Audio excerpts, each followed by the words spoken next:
Hey there, you're listening to The Quint. आप the Quint और Quint Hindi पर सुन रहे हैं हिंदी दिवस पर हमारा ये स्पेशल पॉडकास्ट। उत्तरी भारत में कई अलग डायलेक्ट्स में बोले जाने वाली भाषा है हिंदी। लेकिन अगर आपसे हम ये कहें कि हिंदी असल में अंग्रेजों की देन है तो क्या आप मानेंगे?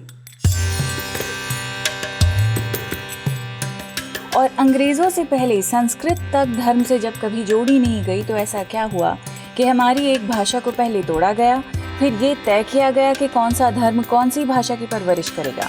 और क्योंकि हर भाषा की तरह हिंदी का भी एक इतिहास है और आज हिंदी दिवस पर एक अहम सवाल इसीलिए हम पूछ रहे हैं, आखिर भाषा को धर्म के चश्मे से क्यों देखते हैं और ऐसा देखने पर हमें किसने मजबूर किया है। मैं हूं फबीहा सैयद और आज इस खास पॉडकास्ट में politics of language and identity की इस मास्टर क्लास में हिंदी उर्दू के जन्म को भारत के इतिहास के हवाले से समझेंगे। और हमारे उस्ताद यानी मेरे खास गेस्ट हैं हिंदी के जाने माने लेखक, नॉवेलिस्ट प्रोफेसर अब्दुल बिस्मिल्लाह, जिन्होंने कई साल जामिया मिलिया इस्लामिया में पढ़ाया है, खुद संस्कृत में भी पढ़ाई की है और अपनी तमाम उम्र हिंदी की खिदमत में बिता दी है। लेकिन एक बुनियादी सवाल हिंदी उर्दू की इस सदियों पुरानी बहस में ये है कि भाषा को धर्म के दायरे में लाना क्या जरूरी है? यानी अगर कोई किसी भाषा को बोलना सीखना चाहता है तो ये क्या बहुत जरूरी है कि उसे किसी खास धर्म का ही होना चाहिए?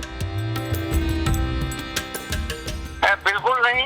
धर्म का भाषा से कोई ताल्लुक नहीं है, कोई संबंध नहीं है। यह बहुत दुर्भाग्यपूर्ण है कि आज जो है हम इस मुद्दे पर बात कर रहे हैं कि भाषा का धर्म से क्या कोई संबंध होता है। अरे भाई, कैसे हो जाएगा? भाषा कोई किसी की बपौती है क्या?